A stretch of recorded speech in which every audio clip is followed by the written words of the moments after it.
All right, so I'm really glad you're here. This is one of my this is my favorite class to teach. I've been doing it for way longer than you want to know, and I'm really, really glad you're here. So let me introduce you to a couple things today. I always say Old Testament, a pretty good class. We don't want to take ourselves too seriously. It's okay. I don't know what you've heard about the class, but don't believe everything you've heard, right? Make up your own mind here. It's pretty good. We're not too bad. So here's what I want to do. Introduce you to three things. Number one, me. Number two, this class. And number three, a slightly humorous but really serious overview of the Old Testament. Right? That's what we're going to try to do today. So let me start with this and tell you about me, what brought me to CU. And that was this. When I was in high school, I grew up in Indianapolis and went to a secular high school, big school, Warren Central. And really knew that there was more out there that God had that I didn't know about. So I decided, instead of going to college, I was going to take a year off and go to a Bible Institute and really kind of focus on the Bible. So I did that. I went to Word of Life Bible Institute, and when we got there, they offered some electives. You could choose your schedule, and one of the electives was on the book of Leviticus. And I thought, really? It's a joke, right? No, who in their right mind wants to take an elective on the book of Leviticus? And the more I thought about it, I thought, you know what, I'm going to call their bluff. I'm going to do this, right? So I took that elective. And it only took about 2 weeks into the course where I was so kind of embarrassed and chagrined, and because the prof made this book so incredibly relevant and powerful and rich. And I thought, wow, that was an arrogant attitude on my part. If this book is so good, what about the other 65 books, right? And God kind of used that to turn my heart so that from then on, the main passion in life was just to do for other people what my teachers had done for me. So that led to 4 years of college, 4 years of master's work, and another 3 years of PhD work at Dallas Seminary, so that I could come back and do this kind of thing. So I've been doing this, believe it or not, this is my 37th year of doing this. I started when I was 8, and so that explains it. That explains what brought me to CU. A couple of people who are important to me are these people. That's Mom and Dad. Mom is now with the Lord. This is Dad, and this is a typical picture of Beans and Cream at 8 o'clock every Saturday morning. We've been in it for the last 9 years. And sadly, but significantly, he graduated to heaven in June. My hero, and we'll miss him, but we can't be anything but incredibly grateful that he was 98 when he passed away, and we got so many more years with him than we probably should have. But my hero, in so many ways, you'll hear all about him. One of the things he did that was really outstanding was he fought in World War II. He was a pilot in a B-17, and he went over in 1943 at a time when only about when the average crew would only get 5 missions, and then they were killed or shot down. And so they set a limit of 25 just to give them a little bit of hope, and he finished 25 missions. This is his picture right after he did that. And he never thought he would make it, right? So it was like a new lease on life. And you can just, if you look in those eyes, you can see this attitude of like, bring it, just like, I can take anything. I show you that just because that explains a lot about his offspring as well. Okay. This is a picture taken, I think this is about 5 years ago. No, it was 38 years ago, slightly more recently. Picture of the family, a daughter in the green dress, a son-in-law, of course, another daughter in the white dress, a son-in-law and a son, 2 grandsons there, another picture of the crew, 2 grandsons. You can see they're both full of stuff, but especially the little guy. Little boys being boys. You just got way too much personality for one kid. Yes, there he is again. Does that look like anything to you? Does it remind you? Because to me, it looks like that. My very own little troll doll. This is my son's wedding during the summer. That just happened. That was a sweet time. All CU grads. Oh, and my daughter and baby Ellie, our first granddaughter this summer. So all CU grads and married to CU grads. Stuff that I like. What do I like? Here's some stuff I like. Love backpacking. This is my youngest. We're in Colorado on the Continental Divide. This is behind the Tetons, the Grand Tetons. We got a backcountry pass to do that. It's really cool. This is in July, the snow at the top. I think the name of this place is Death Shelf Canyon. Just the name of the place is kind of cool. Right? Southern Colorado, the kids. California, I guess we do it a lot. Oh, and deer hunting. I'm sorry. If you don't like deer hunting, I'm really, really sorry about that. But I got to tell you the story behind this. Like, it's not our fault. It's not. They started it. And here's how it happened, right? My son was driving to Xenia one day, got on the 35 bypass, and a deer attacked him. I mean, seriously did. He didn't hit the deer. The deer hit him. He was going 55, and it still hit him in the driver's door, and his head hit the deer's head hit the windshield and broke it out. My son got, glass in his eyes, had taken to the hospital, and he was okay. But we decided, look, that's it. We're fighting back, okay? So the score is now 26-1 in our favor. They never should have started it, right? It's their fault, right? So we're just trying to make Ohio's roads a little bit safer for everybody. Half marathons are kind of nice. I ran a marathon one time. Decided that was cool. I did it because it was, such a crazy challenge. I hated running before that, but somebody challenged me to do it, so I thought, well, that's impossible. I'm going to give it a shot, right? I did. And then a good friend of mine, Dr. Estes, who does this stuff, used to do it all the time, said, half marathon is half the distance and twice the fun, and that is absolutely true. Right? So we do lots of half marathons. It's Columbus, Air Force. Recent trip down the Grand Canyon with my buddy, Dr. Kauser. You probably don't know him yet, but I hope you get to know him. Teaches New Testament. And what else? Stuff I like. Some movies and music. I really like the really thought-provoking, deep movies like, like this one. Or maybe this one. Or maybe a TV series, like this one. So it's like you're asking yourself, who is this guy? What is this professor like? And I say, I don't know. In my own identity, my own dreams, I think, who am I? And sometimes I think, maybe I'm this guy. But truthfully, I'm probably more like this guy. So, you can call me Dr. Miller, Professor Miller, Star-Lord, whatever works, I'll take it, right? You'll find out I play music at the beginning of every class, like a lot of different styles. Sometimes you'll hear Christian music, sometimes not.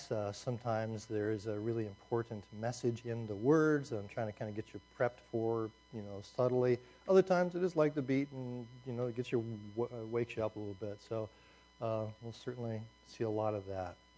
What else do I need to tell you? Oh, some goals. Here's some stuff I want to do this year, and professors have goals too. Going to run several half marathons. It's kind of what my son and I do for fun. We don't go out and set lots of records. We tried that before, but now we just go out and have fun together. And so we'll go to Columbus and Mason and Dayton and just have fun. Another thing I got to do is write a commentary on the book of Matthew this year, maybe in the next as well. So those are some goals. Other than that, that's all I want to tell you about me. Let me talk to you about the class. And let's do it by going over here. Okay, if you guys have the syllabus with you, just a couple things I want to do with this. I don't want to overwhelm you. I want to introduce you to as much stuff as you need to know. Typically, the first day is one of those fire hose moments. It's overwhelming. I know it's overwhelming to me. I'm sure it's got to be to you. Because when I look over a syllabus, I think of all that work, and it just overwhelms me, thinking, gosh, I got to do all this, but you got, 3.5 months to do it. So here's the deal I will make with you, right? If I'll give you as much as you need to know for Friday, right? And then if you come every day, I will let you know what you need to know when you need to know it, right? So that you don't worry about it ahead of time, and I'll let you know when it's time to start thinking about a certain assignment. Because if I try to tell you all the details about all of them, you wouldn't get it today anyway. So let me just introduce the course a little bit and give you just a little bit of information. So I'm going to start like this and say the objectives of the course. I know this isn't the most interesting thing to you probably at this point, but I got to say something about this very first goal, is to appreciate the wisdom of God in communicating both His person and His program through written revelation. If you are not interested in English or language or literature, maybe it won't make as much sense to you, but I really began to appreciate literature much, much more when I began to understand how the Bible was written. And I'll just say it like this. If you've ever read a good book and then the movie came out and you were excited about going to see the movie because you'd read the book, which one is better? The book is always better. Isn't that weird? I mean, you would just think that the movie's better, but the book has a way of exciting your imagination in ways that movies can't. Right? And the same thing is true, you begin to realize, wow, God is amazing the way he has revealed himself in this literature. This is why we call the course Old Testament literature, not just survey, but once you get to an appreciation for how it's happening, it's really powerful. Number two, to understand the progress of Revelation and affirm the way this reveals the unchanging nature of the promises of God. The way your Bible, the Old Testament, the way the books are arranged in your Old Testament is not an inspired arrangement. It is often topical. What we're going to do in this class is go at it in a chronological way. That is, from the very first book written to the last book written. And if you've had a chance to look at the reading report, you might think, wow, that's really jumbled up. But it's not. It's actually in chronological order. Because there's a really powerful way, the way God starts a promise and then develops it and develops it and develops it, keeps going, and you watch the whole thing unfold and get bigger and better. It clarifies itself. It's like throwing a seed in the ground, and then the seed comes up, and then it starts to blossom, and then blooms, and it really, it's a full experience. So we're going to do that through history. Number three, state a succinct purpose for and think your way through the big idea of each book of the Old Testament. My goal is this, that when you go home for Christmas break and someone says to you, so, what did you learn? What is the book of Deuteronomy about? Right? If someone were to say that. You wouldn't have to say, oh, let me get out my notes and give you 25 details. You'd be able to say in one sentence, what God is saying through Deuteronomy is this. And my suspicion is that if you can't do that, you don't really understand the book. And if I can't teach you that, it means I don't understand the book. And that's a really, really helpful exercise to be able to take the whole thing, boil it down, and see it as a whole, and then the parts start making a lot more sense too. So that's our goal. The rest of that stuff is kind of nuts and bolts. I don't want to talk about that. Let me just say this about the textbooks. Holy Land Satellite Atlas. Did anybody bring that with you to class? I don't want to embarrass anybody. Did you get one? No, we got it. Okay, cool. Yeah, you're going to need this, or you're going to need to either have it or borrow it, but you don't need to bring it to class. There's only one day you have to bring it to class, and that I will tell you when that day is. Right? And then we're going to use it from home. So thanks for bringing it so I could display it to everybody. That's why you brought it, right? So you could, yeah, okay. All right. Good. Otherwise, class notes and PowerPoints can be found on the S drive. And again, everybody's here third semester, right? Third or fourth semester? So you guys know about S drive. I don't have to explain that stuff to you, right? So S drive, Department B.E. Miller. Oh, that isn't quite right. That isn't quite right because you need to know, what do you need to know? You need to know this. Here's S drive on my Mac. Notice that it's OT lit and then it's Monday, Wednesday, Friday. That's because we also have it on Tuesday, Thursday, and the schedule is very different. So make sure when you go to the S drive, you go to Monday, Wednesday, Friday, and then under Celebration 1. The reason for that is because we don't have exams, we have celebrations in this class. No, we celebrate our knowledge and bring brown. No, we don't really do that. But yeah, so it's organized around the celebration. So when you get ready to study for the very first celebration, everything you need is over there. Now, when you look at it, you'll see, I don't know if it's big enough for you to see or not, but everything is obviously starts with the number 02, 03, 04, right? And that's to make it easy for you because those describe the days on which we're going to talk about it, the second period, the third period, the fourth period. So you will know ahead of time, if I'm going to take the notes with me to class, and this is the second day, I need everything that starts with 02. Now, you'll notice, again, if you can see that, 02 Genesis doc, there is not another doc file, there's not another Word file, till you get down to Exodus 07. That's because that one Genesis file is going to take us for 3 or 4 periods, okay? So the rest of them are PowerPoint files. They're sitting there. If you want to see them, mess with them, you can do whatever you want to with them. I leave them out there because when it does come time to study for one of the celebrations, one of the very best ways to do it is to get that PowerPoint file and to fire it up and run through it and pretend you are trying to explain it to a good friend. Right? And if you can articulate and explain it, that's a good way. So it's a kind of a help for you to use it. You don't have to do anything with it for class, but it's out there. All right? Does that make sense? If you guys, I know it's a big class, but if you ever have questions, raise your hand. You might have heard the saying, the only dumb question is the one that isn't asked. Have you ever heard that? That is not true. I'm here to tell you that is not true. I've heard a lot of really dumb questions in class, right? Haven't you? But I'll tell you what, I'll make you a deal. If you ask one of those dumb questions, and I've done it before, I will not make fun of you or embarrass you. I want this to be a safe place where you feel free to do that. In fact, there'll probably be somebody else saying, boy, I'm sure glad they asked that question, because I had it too. So feel free to raise your hand and ask. All right, let's go back to that syllabus. Okay, your favorite translation of the Bible, what translation can you use? Any one that's actually a translation, ESV, NIV, NASB, anything else anybody wants to know about or wants to try? Yeah. You talking about the Message? I haven't heard of that one. But if it's a translation, that's cool. You have to show it to me afterwards. You have to show it to me. Oh, okay. All right. All right.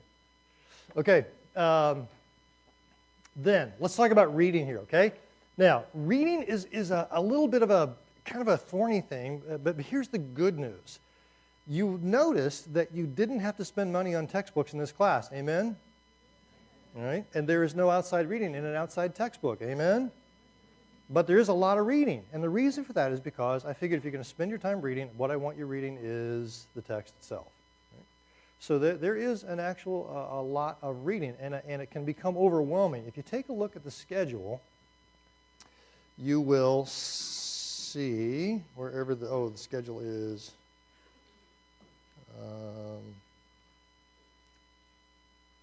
Come on here. Let me get to the schedule. If you look at the schedule, you'll see that for Friday, I want you to read Genesis 1 to 3. For next Monday, Genesis 4 to 11. And all that stuff is really, really easy. But eventually, you get down here after. As soon as the drop-add period is over, I'll just be honest with you, right? And you're stuck. It's kind of a joke. It just works out this way. Then Leviticus, Numbers, and Deuteronomy. You say, that's funny, that's a joke. We don't have to read the whole thing, do we? Yes, you do, right? You got to do the whole thing, because again, I want you to be exposed to the whole thing. Now, you say, I'm a slow reader, that's going to be terrible. No, it's not. Here's my deal. My deal is, if you spend at least 45 concentrated minutes reading, that's enough for me. So when it comes to Leviticus, all I want you to do is to give me 45 minutes of the best effort you have, not distracted, not multitasking, right? And if you do that, then that's good enough. Now, I don't want you to read the first 5 chapters. I want you to do whatever is necessary to cover the whole thing in 45 minutes. So you say, well, I'll have to skim. That's okay. Skim carefully with concentration, and if you do that, then you're good, okay? And that way it shouldn't be overwhelming for anybody. So if you do that, then you can count that as fully read. And so the requirement that, I keep going the wrong way here. The requirement then is simply this. When you get that reading done, and it needs to be done before the class period for which it's assigned, which I hope makes some sense, because when you get to class, we're not going to talk about what's in the text. I assume that you will know that. We're going to talk about what the text means. So you've got to know the details before you get here. So the reading has to be done before you get to class, right? And then you need to submit this in Moodle. And I don't have you do it every day. I just have you do it once a week, and that's on Friday. It's always due at 2 o'clock on Friday, which seems like a funny thing because obviously class is at 9, but that's because we've got 2 sections. There's a 2 o'clock section, so what that does is make sure they get it done by class time and gives you extra 5 hours of grace, okay? Although you should have it done before class starts. So I think the rest of it is there in the statement. Each readings are worth about 0.25%. Part of the reason I tell you that is because I don't want you to get wigged out about this. Right? If you miss a reading, the absolute worst thing you can do is cheat on a Bible. I mean, isn't there something inherently weird about cheating on a Bible reading thing? I mean, you should just know from the outset that, no, that's wrong, right? Don't do that. It's absolutely not worth it. So if you do miss it, just say, okay, I blew it, I missed it, that's okay. It's not going to hurt my grade that much. I won't do it again. I'll get it done earlier next time, right? And do that. I'll tell you this. What always happens is people say, oh, I did the reading, but I forgot to submit it in Moodle. Or I clicked on submit one time. But you guys familiar with Moodle by now? You know that Moodle is the worst software in the world, right? You know that? Okay. And unless you click 17 times, it will not take it. Are you sure? Yes. Are you really sure? Yes. Come on. Yes. Please, take it, right? Submit it. And so if what happens is people don't do that, and they say, oh, Dr. Miller, could you go back and switch that? Well, let me give you a little insight here. I've got you and another section at 3 and another section on Tuesday, Thursday. I got half the students in the entire university here, right? So to go back in the worst software in the world and make me face that, which takes about 3 or 4 minutes every time, no, we can't. We just can't. Let's just draw the line. We can't do that, right? So if you don't get it done, that's on you. Now, here's the good news. You got 2 free ones. If you miss it twice, it doesn't count against you because I dropped the 2 lowest reading report grades, okay? Now, if you miss it 3 times, you have a life issue that you have to work on. So don't ask me to go back and open up the Moodle reading report for you, okay? Exams, we'll talk about that when the time comes. The time is not now. There's an inductive study of Esther we'll talk about. You don't need to worry about it now. It's not due till much later in the semester. Frankly, Jesus could come back, so don't try to work ahead or doing that stuff. The rest of that stuff is details. The only thing I want to tell you about maybe is the journal. Do you guys pick up journals in the bookstore? A journal is a new thing for many of us. How many people have done journals before? Wow, okay, not very many. All right, so here is my journal, and it probably looks just like yours if you've got one. And it goes back to Deuteronomy 17, and Deuteronomy 17 is a really, really important chapter that we're all going to get really familiar with. In fact, it's one of those things you're going to have to memorize. You don't have to memorize the words, but you're going to have to know the chapter number because it's so significant for so much of the Old Testament, and the fact that the basis for this journal comes out of there just kind of warms my heart as an Old Testament prof. One of the things a king had to do if he wanted to be a good king was to get a copy of the law and write it out for himself and read it every day. And it's just an amazing statement. God says, I want the king to write it out himself. And right there, it ought to give you a clue. Wow, this is maybe kind of important for us. And so what this is all about, it's a very simple thing. All it asks us to do, if you don't have one, is simply to write out the text, Genesis 1, 1 to 8. And you can see this is mine, and I've written out the text here. And then on the left-hand side, there are some notes, answers to questions, and other places to take notes. So this is Genesis 1 to 8. That's what I did, and here's the next day. So I'm doing it right along with you. All right? Now, if you don't have a journal yet, I don't actually start the assignment like till next week. And if so there's no no rush or need to panic here. Let me go to. Why can't I do this? Let me go to it, and you'll see it on the class sheet. See right here on Friday it says journal 8 to 17. All that means is that you probably need to have done pages 8 to 17. That's just 5 days worth. 10 pages, 5 pages worth. Okay, 5 days worth. And I'm actually, the reading report is due at 2 p.m. and you need to submit that in Moodle. The journal, you don't. There's no way for us to record that. The only thing we're going to do to record that is you'll notice on the first celebration, right above the black line, it says bring a plain Bible and your journal, and we will look over them there and make sure you've got them done. Now, I hope you don't say this, but you might. You might say, wow, that means I could wait until the night before to do all the things at once. And you could, but that would totally deny you the benefit of it, right? That's like fasting for 3 weeks and then eating every meal on the last night. It's just not going to work, right? So this is for your benefits, for my benefit, so I just encourage you to keep up with it. And that's about 5 a week, right? So you can just do them Monday to Friday and not do them Saturday, Sunday. All right? Make sense?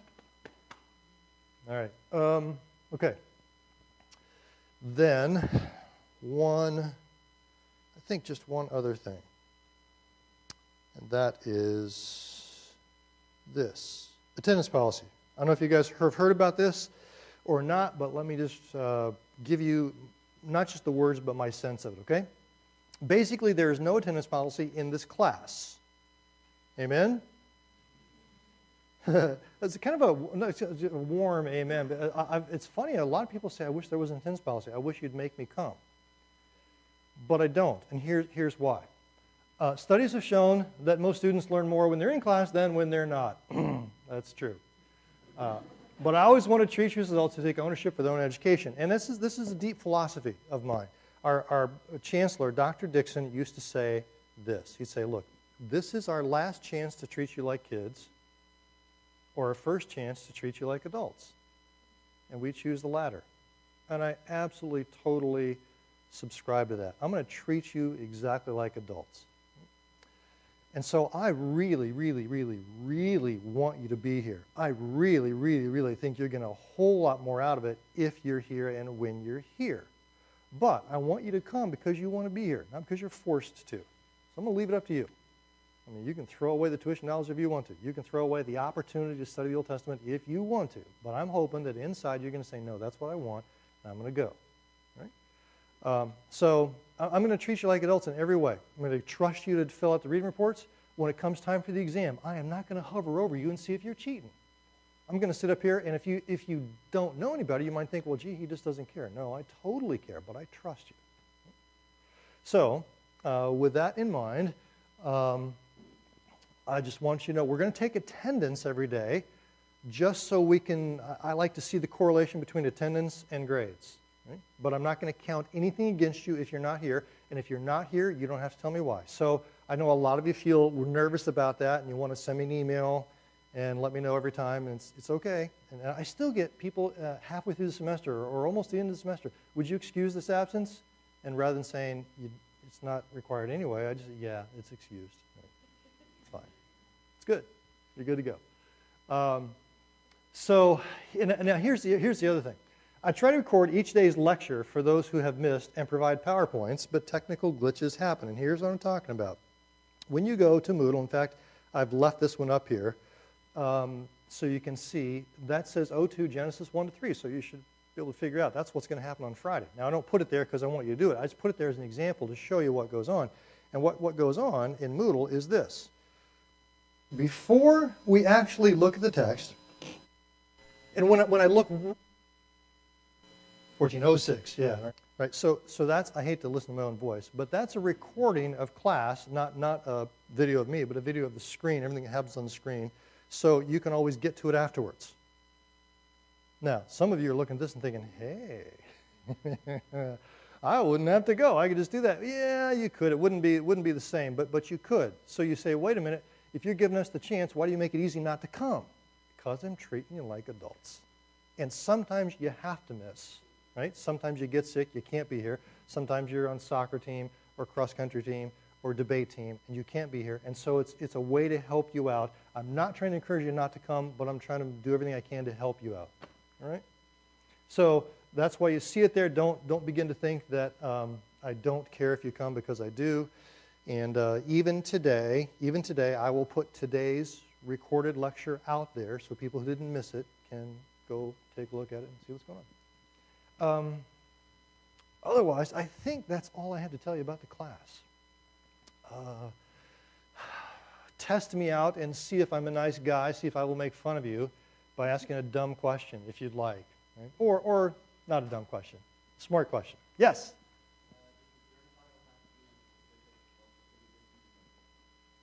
No, the journal really needs to be in that book, in this book, because it gives you the verses, it gives you the questions, and I think it'd be an awful lot better just in the journalable book. Yeah, good question. Yes? It is in the bookstore. Yeah. Yeah. How many people have journals? Okay, good. Well, again, there's no big rush, right? You don't have to go today when everybody's there, but Sometime before next Monday, probably be a good time to get over there. Yeah. Good. What else? Yeah.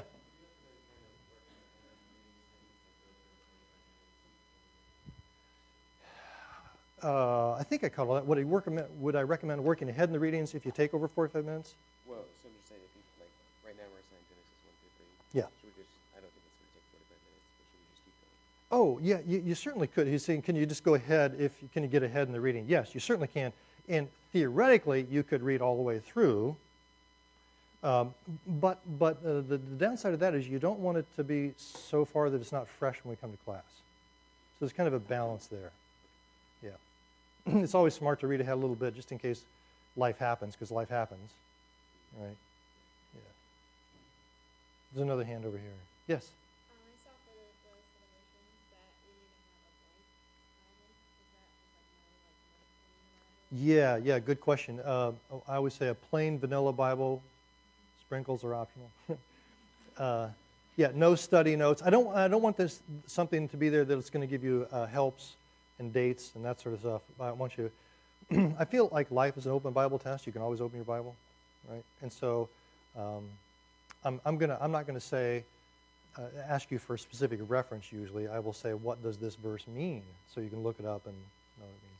Yeah. So you can just borrow one from a friend, or you can even share one with a friend in class. Yeah. Yeah.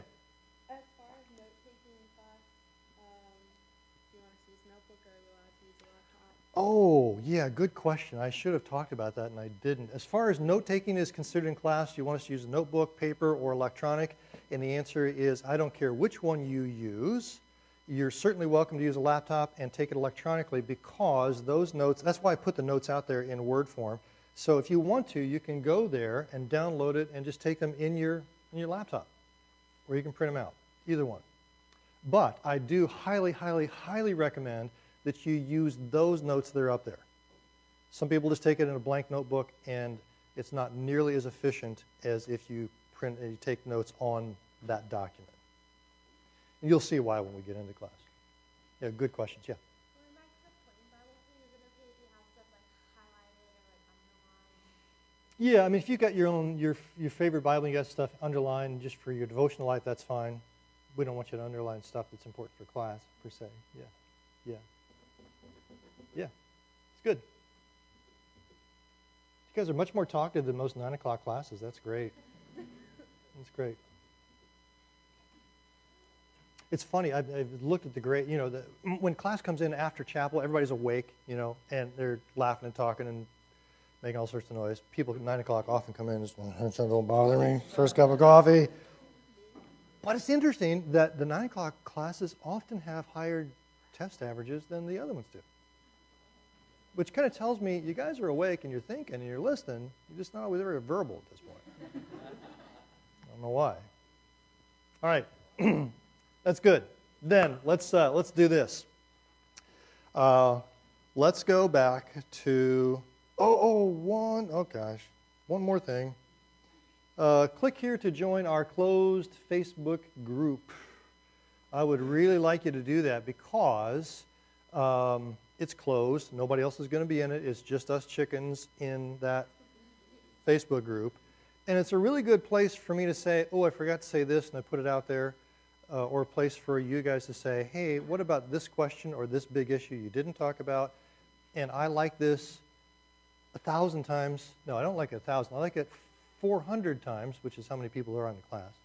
I like it 400 times better, because if you send me an email and I spend some time, 10 minutes, giving you a good answer, then I could multiply that time by putting it out there where everybody could see it.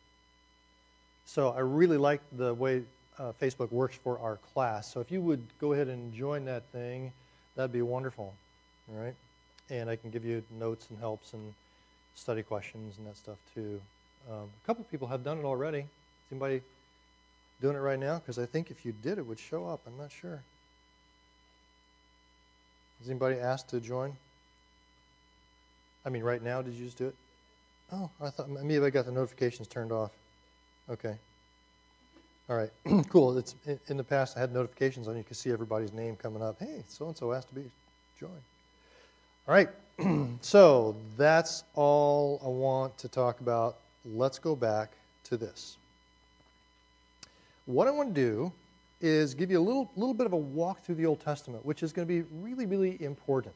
Now, just a little insight into the way class often works. I really like to have fun in class. I like to laugh. But don't think that when we're laughing that that's not serious, because we almost always laugh. I always try to be humorous about stuff that I want you to remember. And the same thing is true here. This is going to seem kind of silly or seem kind of corny, but I tell you what, underneath it is a really important foundational understanding of the chronology of the Old Testament. So I'm being really silly, but really serious at the same time. Okay? So what I want to do is to give 4,000 years of Old Testament history to you. I'm going to do it 3 ways. The first way is I'm going to put it up here on PowerPoint and give you some keywords and some pictures to help you think your way through. Then I'm going to actually walk through it and give you some hand motions to go with it, help you remember. And then the third way is one of you guys is going to come up here and lead us all through it. Okay? So pay attention, right? So just watch here. Don't take any notes. It's the only time I'm ever going to tell you that. Don't take any notes. Just watch, absorb it. We'll do it enough that you get it in your head. All right? So Genesis chapter 1, key word is creation. Pretty simple, easy. Chapter 1, creation. Chapter 2, special events of creation. Chapter 3, the fall of Adam and Eve. Chapter 4, the story of Cain and Abel. We just have labels for the first 12 here. And chapter 5 is very exciting, genealogies. Seriously is, though. You think they're boring, but these are really full of rich theological truth. We'll talk about it when we get there. Chapter 6, 7, and 8 are Noah and the flood. Chapter 9 is Noah after the flood. Chapter 10 are, again, genealogies. Chapter 11 is the Tower of Babel, and chapter 12 is the call of Abraham out of a place called Ur. Right? So the Fertile Crescent, or the Middle East, looks like this. Ur is over there. If you forget where it is, you just say Abraham came from Ur, and you're right. Okay, makes it easy. Fertile Crescent is here. There are mountains in the north, desert in the south, Tigris and Euphrates running through it, and obviously Israel is over here on the left-hand side, and this is a place where you can farm and travel and live, and you can't do it anywhere else. So God says, leave your country of Ur, go to the land which I promised to give to you. And there, when he gets to Israel, he has 2 sons. Right? The first son is not the son through whom the promises are going to come. His name is Ishmael. The second son is the one through whom the promises are going to come, because you can't fill up the land without a family. Isaac also has 2 sons. His first son is named Esau. The second one is named Jacob. And Jacob is a very prolific guy. He actually has 12 sons. After a while, they go down to the land of Egypt, where they stay for 400 years. And at the end of that time, they become enslaved. And Moses goes to Pharaoh and says, let my people go. In perfect Hebrew, Pharaoh said back to him, no way, Moses. Right? It's true. That's true. So, God brings 10 plagues. Moses leads them through the Red Sea and into the wilderness, where they get this bright idea of sending out 12 spies. 12 spies come back. 2 of them say, yes, we can take the land. Right? 10 of them say, no, there are big guys up there, Anakites up there. We can't do that. And the people vote no. God says, you don't trust me, I don't trust you. And God says, no, this generation is not going to go into the land. Right? So over the next 40 years, God raises up a new generation and a new leader named Joshua, who leads the people through the Jordan River and divides the land up into 12 sections, one for each of the 12 tribes. Now we're ruled by a group of people called judges. It lasts for 400 years. We have a series of social, economic, political, and spiritual ups and downs. And the people say, man, we are really tired of the instability. You know what we really need is we need a king. God says, okay, you want a king? I'll give you a king. First king's name is Saul. Second king's name is David, 2 syllables. Third king's name is Solomon, 3 syllables. Tell you it's corny, but it might help you remember, right? Saul, David, Solomon. Solomon dies. The whole thing is split in 2. You don't want to say in half, because the number of tribes in the north are 10 and in the south are 2. The country up there is called Israel, and the country in the south is Judah. And the capital is Samaria, and in the south it is Jerusalem. So what happens next is this, that lasts for a couple hundred years, and in 722 BC, the country of Assyria, which is right about where the name is, comes down and grabs the northern 10 tribes and carries them away into captivity, never to be heard of again, sort of. I say sort of because before he carries them away, the remnant goes down to the believing parts of those 10 tribes kind of migrate to the south, and so they're not actually carried away, so it's not like we've lost the 12 tribes. Then, in 586, Nebuchadnezzar comes around, smashes everything flat, smashes the temple, grabs the 2 southern tribes, carries them over to Babylon, where they stay for 70 years. This is the time of Daniel. And then at the end of that time, God raises up 2 leaders. Pretty important here. First guy is priestly. His name is Joshua. Whole different Joshua than we saw before. And the royal leader, whose name is Zerubbabel. Now, we like Zerubbabel for several reasons. Lots of theological ones, and also just because his name is so stinking fun to say, Zerubbabel, right? He comes back and he rebuilds the temple out of all the rubble which Nebuchadnezzar had left. So, at that point then, 70 years later, God raises up one of the shorter men in the Bible, Nehemiah, who rebuilds all the walls, and 400 years later, Messiah comes. All right? So there you have 4,000 years. Now, let me do it again, and let me do it like this. Take that map, and the big map, and just lay it, kind of slide it right down here on the floor. Okay? So over here is Babylon, or Ur. The Tigris and Euphrates going up over here. Saudi Arabian desert there. When we get here, we have the Sea of Galilee, the Jordan River, and the Dead Sea. So now I'm standing in Israel or Judah, and now my feet are wet in the Mediterranean. That gives us Egypt down here. All right?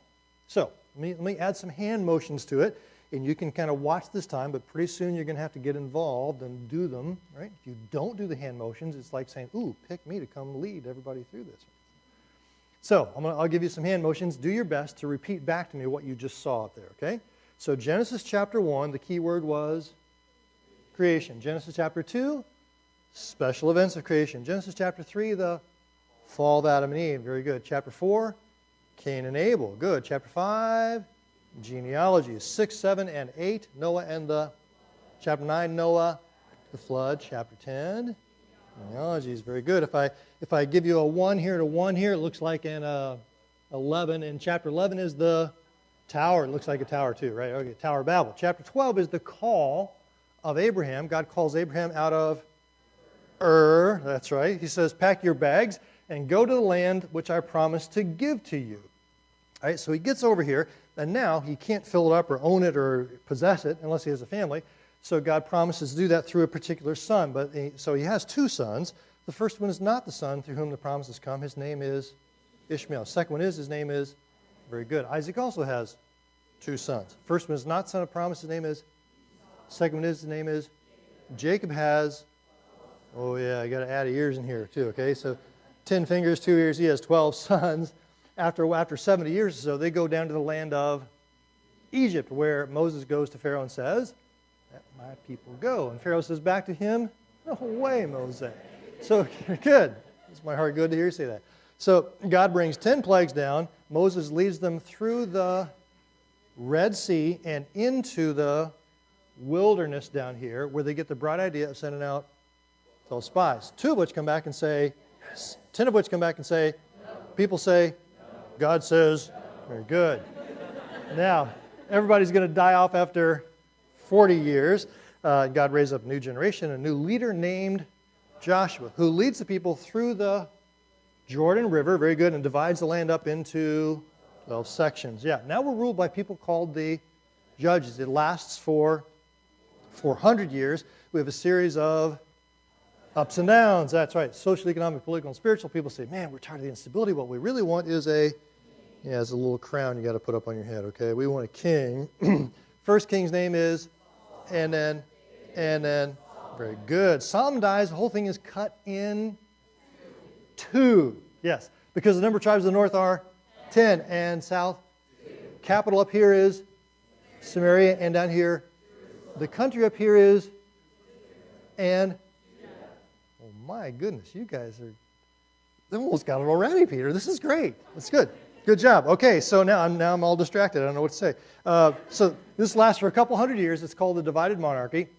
And up in this country up here, this country is now called Assyria. The year is, and you need to know this year, 722.